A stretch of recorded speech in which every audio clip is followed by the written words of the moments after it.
Tada pasirodė lapė. Labadiena, tarė lapė. Labadiena, mandagiai atsiliepė mažasis princas. Bet atsisukęs nieko nepastebėjo.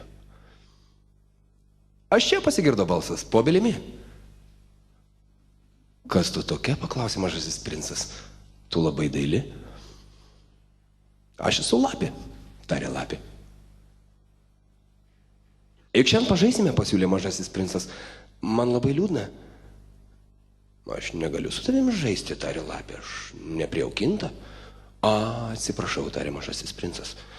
Bet pagalvojęs pridūrė, o kas yra prijaukinti? Tu ne iš čia, tarė lapė. Ko tu ieškai? Aš ieškau žmonių, tarė mažasis princas. Kas yra prijaukinti? Žmonės, tarė lapė, turi šautuvus ir medžioja. Tai labai negeras darbas. Be to jie laiko vištas. Jomis jie ir tesirūpina. Tu ieškai vištų? Ne, tarė mažasis princas. Aš ieškau draugų. Kas yra prijaukinti? Tai toks dalykas, kuris pernelyg dažnai pamirštamas, tarė lapė. Tai reiškia užmegzti ryšius. Užmegzti ryšius? Žinoma, tarė lapė. Tu man dar esi berniukas, panašus į 100 000 kitų berniukų. Aš tau esu lapė panašiai į 100 000 lapių.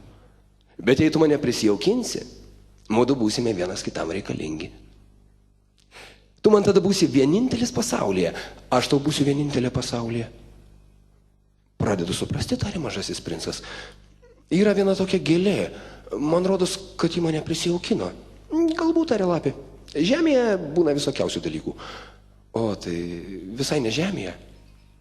Lapė atrodė labai susidomėjusi. Kitoje planetoje? Taip. Ar toje planetoje yra medžiotojų? Ne. Tai įdomu. O vištų? Ne. Niekada nebūna viskas kaip reikia, atsiduso lapė. Tačiau jį grįžo prie savo minties. Mano gyvenimas labai neįvairus. Aš medžioju vištas, žmonės medžioja mane. Visos vištos tarp savęs panašios. Ir visi žmonės tarp savęs panašus. Taigi man truputį nuobodu. Bet jei tu mane prisijaukinsi, mano gyvenimas nušvis lyg saulė. Aš pažinsiu tokį žingsnių garsą, kuris skirsis nuo visų kitų. Kiti žingsniai mane verčia lysti į žemę. Tavo žingsniai mane išvadins lauk iš urvo kaip muzika. O be to žiūrėk, matai ten javų laukas. Duonos aš nevalgau, iš javų man jokios naudos. Javų laukai man nieko neprimena ir tai liūdna. Bet tavo plaukai yra aukso spalvos. Taigi, kaip bus puiku, kai tu mane prisijaukinsi. Aukso spalvos javai man primins tave ir man bus malonu klausytis vėjo šiurenimo javuose.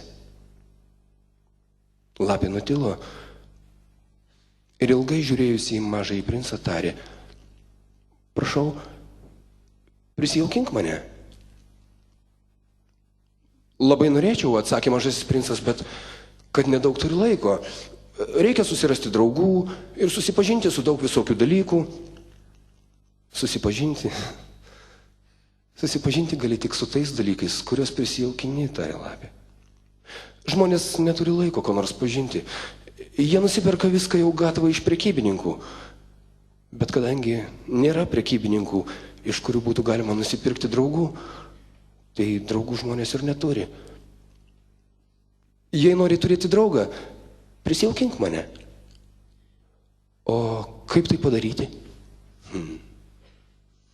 Iš pradžių atsisėsi ant žolės. Va šitaip truputį toliau nuo manęs. Aš į tave žiūrėsiu akies krašteliu ir tu nieko nesakysi. Kalba nesusipratimų šaltinis. Bet tu galėsi kasdien atsisėsti vis arčiau. Mažasis princas rytojaus dieną atėjo vėl. Geriausiai būtų buvę ateiti tą pat valandą, tarė lapė. Jei tu ateidinėsi, pavyzdžiui, 4 valandą po piet, tai jau nuo 3 valandos aš imsiu jaustis laiminga. Kuo toliau, to laimingesnė jausios. 4 valandą jau pradėsiu jaudintis ir nerimauti, sužinosiu, kiek atsieina laimė. Jei tu ateidinėsi bet kada, tai niekad nežinosiu, kada man pasipuošti širdį. reikia laikytis apeigų. O kas yra apeigos? Tai toks dalykas, kuris pernelyg dažnai pamirštamas.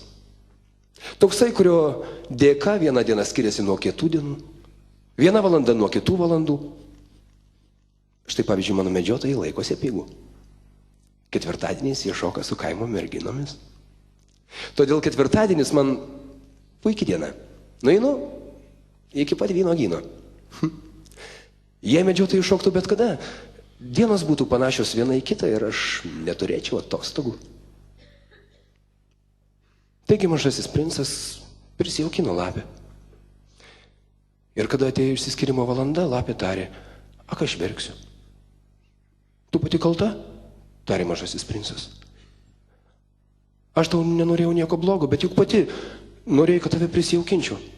Žinoma, norėjau, tarė lapė. O sakai, verksi, tarė mažasis princas. Žinoma, verksiu, tarė lapė. Tai nieko nelaimėjai. Vis tiek laimėjau, tarė lapė. Sakiau, dėl javų spalvos. Ir jį pridūrė: nueik vėl pasižiūrėti rožių. Suprasi, kad tavo yra vienintelė pasaulyje. Paskui grįši pas mane atsisveikinti ir aš tau pasakysiu vieną paslaptį. Mažasis princas nuėjo vėl pasižiūrėti rožių. Jūs visai nepanašios į mano rožę. Jūs dar niekas, tarė jis joms.